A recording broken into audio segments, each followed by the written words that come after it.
ರಾಹುಲ್ ಗಾಂಧಿ ಹೇಳಿದಂತೆ ನಡೆಯುತ್ತಿದೆ ಸಿದ್ದರಾಮಯ್ಯನವರ ಸರ್ಕಾರ. ಇಲ್ಲಿ ಕನ್ನಡಿಗರ ಭಾವನೆಗಳಿಗೆ ಕವಡೆ ಕಾಸಿನ ಕಿಮ್ಮತ್ತಿಲ್ಲ. ಯಾರ ಬಳಿ ಹಣ ಅಂತಸ್ತು ಇದೆಯೋ ಅವರ ಹಣ ಅಂತಸ್ತೆಲ್ಲವನ್ನ ಕಿತ್ತು ನುಸುಳುಕೋರ ಮುಸ್ಲಿಮರಿಗೆ ನೀಡುತ್ತೇವೆಂದು ರಾಹುಲ್ ಗಾಂಧಿ ಹೈದರಾಬಾದ್ನಲ್ಲಿ ಹೇಳಿದ್ದಾರೆ.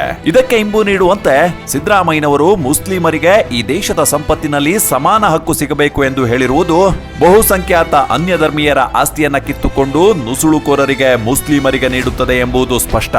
ಉದಾಹರಣೆಗೆ ಹೇಳುವುದಾದ್ರೆ, ನಿಮ್ಮ ಬಳಿ 2 ಎಕರೆ ಜಮೀನು ಅಥವಾ 2 ಬೈಕ್ ಇದೆ ಅಂದ್ರೆ ಅದರಲ್ಲಿ 1 ಎಕರೆ ಜಮೀನು ಹಾಗೂ 1 ಬೈಕ್ ಅನ್ನ ಕಿತ್ತು ನುಸುಳುಕೋರ ಮುಸ್ಲಿಮರಿಗೆ ನೀಡುವುದು ಇದು ಕಾಂಗ್ರೆಸ್ನ ಉದ್ದೇಶ. ಇದಷ್ಟೇ ಅಲ್ಲ, ಇದುವರೆಗೂ ರಾಜ್ಯದ SC/ST ಸಮುದಾಯಗಳ ಅಭಿವೃದ್ಧಿಗಾಗಿ ಮೀಸಲಿದ್ದ 25,000 ಕೋಟಿ ರೂಪಾಯಿಗಳಲ್ಲಿ 10,000 ಕೋಟಿಯನ್ನ ಕಿತ್ತು ಅಲ್ಪಸಂಖ್ಯಾತರಿಗೆ ನೀಡಿದೆ ಕಾಂಗ್ರೆಸ್ ಸರ್ಕಾರ.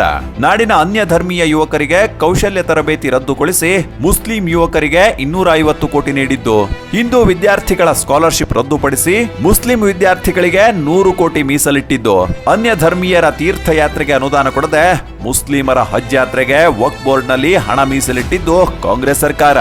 1 ಲಕ್ಷಕ್ಕೂ ಮೀರಿದ ಆದಾಯವಿರುವ ಮುಜರಾಯಿ ದೇವಸ್ಥಾನಗಳು ಸುಂಕ ಕಟ್ಟಬೇಕೆಂದು ಆದೇಶ ಹೊರಡಿಸಿರುವ ಸಿದ್ದರಾಮಯ್ಯನವರ ಸರ್ಕಾರ ಮಸೀದಿಗಳಿಂದ ಮಾತ್ರ ಯಾವುದೇ ಸುಂಕವನ್ನ ಕೇಳುತ್ತಿಲ್ಲ. ಹಿಂದುಳಿದ ವರ್ಗಗಳ ಮೀಸಲಾತಿಯಲ್ಲಿಯೂ ಮುಸ್ಲಿಮರಿಗೆ ಪಾಲು ಕೊಟ್ಟಿರುವ ಕಾಂಗ್ರೆಸ್ ಹಿಂದುಳಿದ ವರ್ಗಗಳ ಮೀಸಲಾತಿ ಕಿತ್ತು ಅಲ್ಪಸಂಖ್ಯಾತರಿಗೆ ನೀಡಿರುವುದು ಎಷ್ಟರ ಮಟ್ಟಿಗೆ ಸರಿ? ಬರದಿಂದ ಬಸವಳಿಯುತ್ತಿರುವ ರೈತರಿಗೆ ಪರಿಹಾರ ನೀಡಲು ಹಣವಿಲ್ಲ ಎನ್ನುವ ಸಿದ್ದರಾಮಯ್ಯನವರಿಗೆ ಮುಸ್ಲಿಮರಿಗೆ ಮಾತ್ರ ನೀಡಲು ಭರ್ಪೂರ್ ಹಣವಿದೆ. ದಲಿತರು, ಹಿಂದುಳಿದವರು, ಬಡವರು, ಶ್ರಮಿಕರಿಗೆ ಚೊಂಬು. ಇದು ಕಾಂಗ್ರೆಸ್ ಸರ್ಕಾರದ ಒನ್ಲೈನ್ ಅಜೆಂಡಾ.